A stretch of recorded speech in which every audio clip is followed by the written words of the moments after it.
Dewan juri yang saya hormati, para peserta lomba yang saya cintai. Assalamualaikum warahmatullahi wabarakatuh.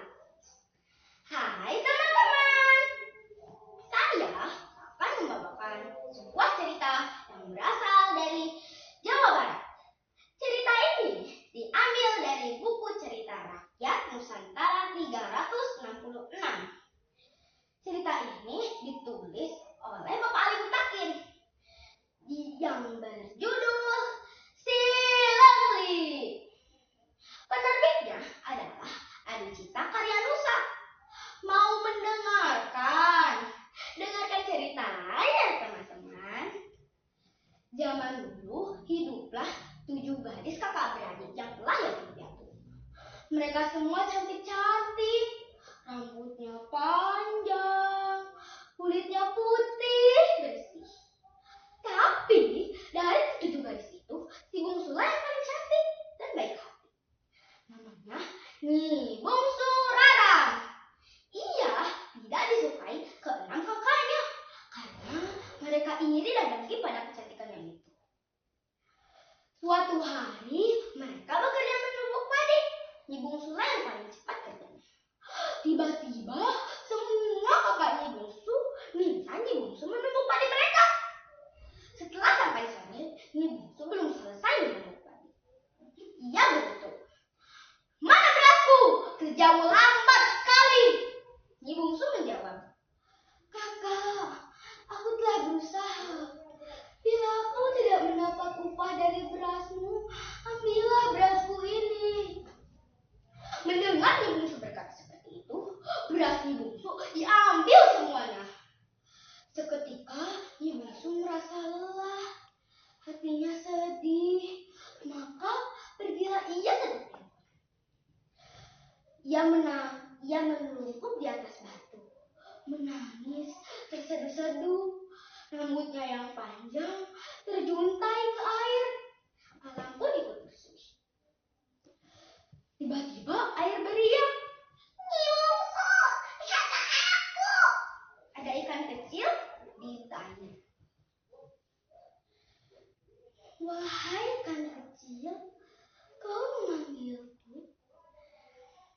Seketika hilanglah rasa sedih Nyi Bungsu. "Ujung rambutmu menggelitik perutku. Mengapa kau bersedih? Adakah yang memanggil?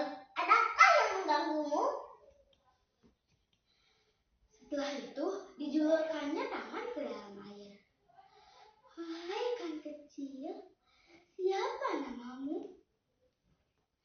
"Namaku Lali. Aku bagian dari alam. Alam bersaksi. Mengapa kau menangis? Adakah yang mengganggumu?" Setelah itu, ikan emas kecil itu pun pergi. Sekarang Nyi Bungsu punya sahabat baru.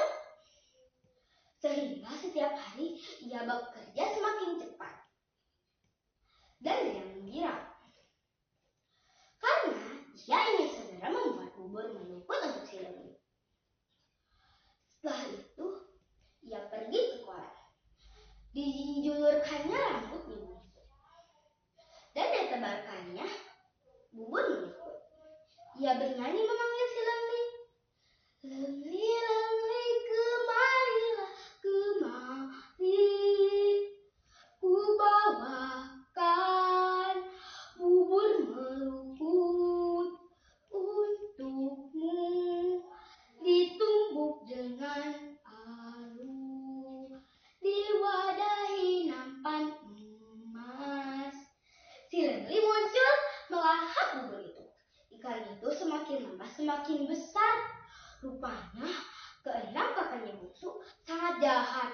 Mereka mengintip dari semak-semak. Saat Nyi Bungsu pergi, kakak pertama segera meniru bernyanyi memanggil si Lengli dan ditebarkannya bubur meluput dan dijulurkannya rambut. Si Lengli mengira Nyi Bungsu yang datang. Saat ikan itu muncul, ditangkaplah ikan itu dengan tangguh, lalu dipepes. Saat Nyi Bungsu ke kolam, si Lengli telah tiada. Ia langsung pergi ke rumah kakaknya. rumah kakak pertamanya terdengar gelak tawa. Nyi bungsu bertanya, "Kau makan si Lengli?" Kakak pertamanya menjawab, "Siapa itu si Lengli? Aku belum pernah mendengar itu." Nyi bungsu bergegas menuju tempat sampah. Ia menemukan si Lengli tinggal tulang. Ia mengambil si Lengli, membelainya.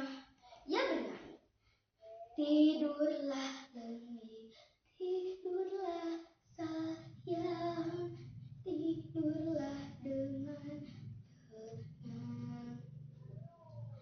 Setelah itu, Nyi bungsu membawa pulang tulang si Lengli, memandikannya dan membungkusnya dengan kain putih. Lalu ia menguburnya. Setiap hari, Nyi bungsu menaburkan bunga di kuburan Lengli. Air matanya menetes membasahi tanah. Keajaiban terjadi. Di tanah itu tumbuhlah pohon kecil, sirip ikan, dan matanya mirip si Lengli.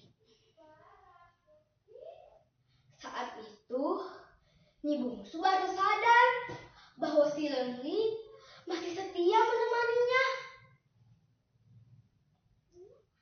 Setelah itu, daunnya berdenting merdu ketika diterpa angin. Buahnya bersinar bagaikan air mata. Suatu hari, selembar daun jatuh. Daun itu terbang diterpa angin. Selembar daun terbang. Daun itu tiba di sebuah kerajaan. Daun itu hinggap di telapak tangan putra besar. Ia bernama Pangeran Anom. Ia seperti melihat putri dalam mimpinya.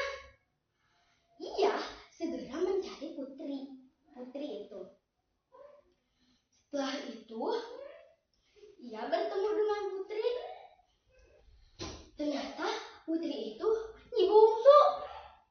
Nyi bungsu segera diboyong ke istana dan pohon si Lengli.